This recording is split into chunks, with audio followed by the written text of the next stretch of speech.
Hi friends, ఎలా ఉన్నారు? నేను చాలా బాగున్నాను. మీరు ఎలా ఉన్నారో నాకు కామెంట్ చేయండి. ఈరోజు నేను డాబా స్టైల్లో థిక్ గ్రేవీతో చికెన్ కర్రీ ఎలా చేసుకోవాలో చూపిస్తాను. దానికి కావాల్సినవి ముందుగా బాగా కడిగి ఉప్పు వేసి కడిగి శుభ్రం చేసుకున్న కిలో చికెన్. నేను ఈరోజు కిలో చికెన్తో చేసి చూపిస్తున్నాను. తర్వాత ఆనియన్స్ చిన్నగా కట్ చేసుకోండి, పచ్చిమిరపకాయలు, అల్లం పేస్ట్,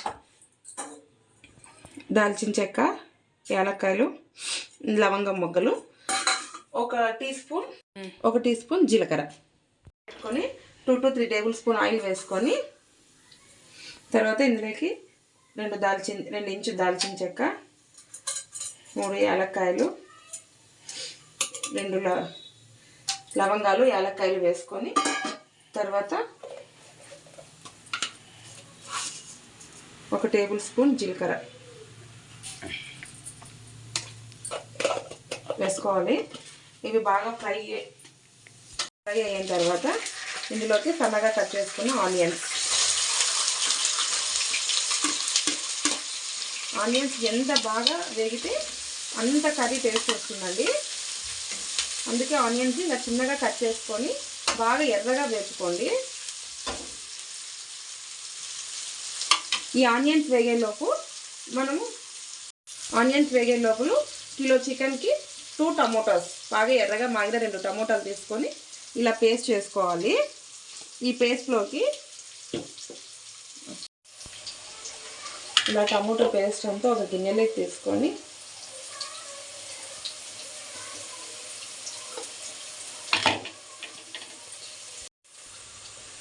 ఒక 2 టేబుల్ స్పూన్స్ పెరుగు,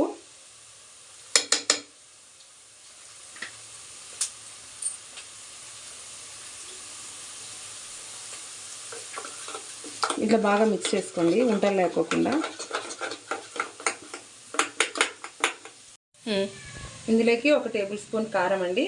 ఇప్పుడు నేను తీసుకున్న చికెన్కి అయితే ఆ కారం సరిపోతుంది. ఒకవేళ మీరు కారం ఎక్కువ తినాలనుకుంటే ఇంకా కాస్త వేసుకోవచ్చు.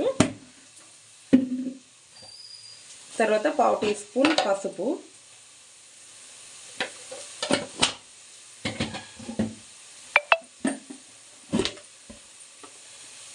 తర్వాత 1/2 టీ స్పూన్ ధనియాల పొడి. బాగా వేగిపోయాయి కదా, ఇందులోకి అల్లం పేస్ట్ అండ్ పచ్చిమిరపకాయలు వేసేసి ఇలా బాగా వేయించుకోవాలి. అల్లం పేస్ట్ పచ్చివాసన పోయేలోగా టేస్ట్కి తగ్గ ఉప్పు వేసుకొని ఇదంతా బాగా అన్నీ కలిసేలాగా బాగా మిక్స్ చేసుకోవాలి. ఇలా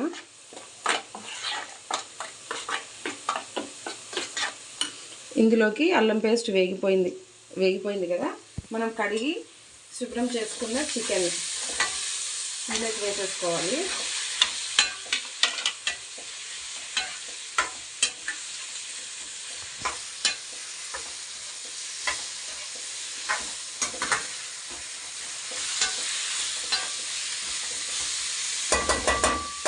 బాగా మిక్స్ చేసుకొని ఒక 5 మినిట్స్ మూత పెట్టేయాలి. ఈ పేస్ట్లోకి కొంచెం చట్పటాగా కావాలి మీరు అనుకుంటే ఇందులోకి కొంచెం చికెన్ మసాలా కానీ గరం మసాలా కానీ యాడ్ చేసుకోవచ్చు.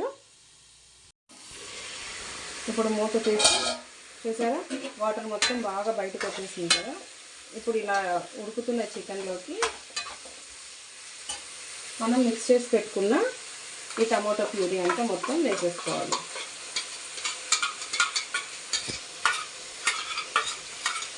నేను కాశ్మీర్ రెడ్ చిల్లీ కారం తీసుకున్నానండి, అందుకే బాగా కలర్గా ఉంది. ఇది మంచి టేస్ట్ ఇస్తుంది అన్నమాట కర్రీకి. ఇప్పుడు ఇదంతా ఈ టమోటో ప్యూరీ మొత్తం ఇదంతా బాగా మిక్స్ అయ్యేలాగా కలుపుకొనేసి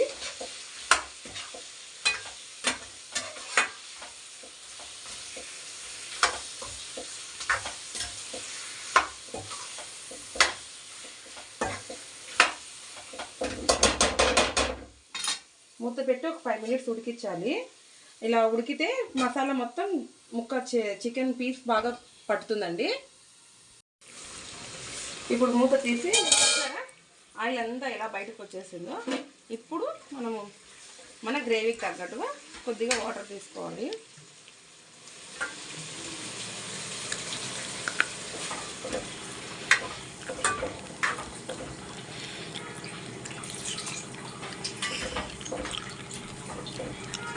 మాకు ఈ గ్రేవీ సరిపోతుందండి.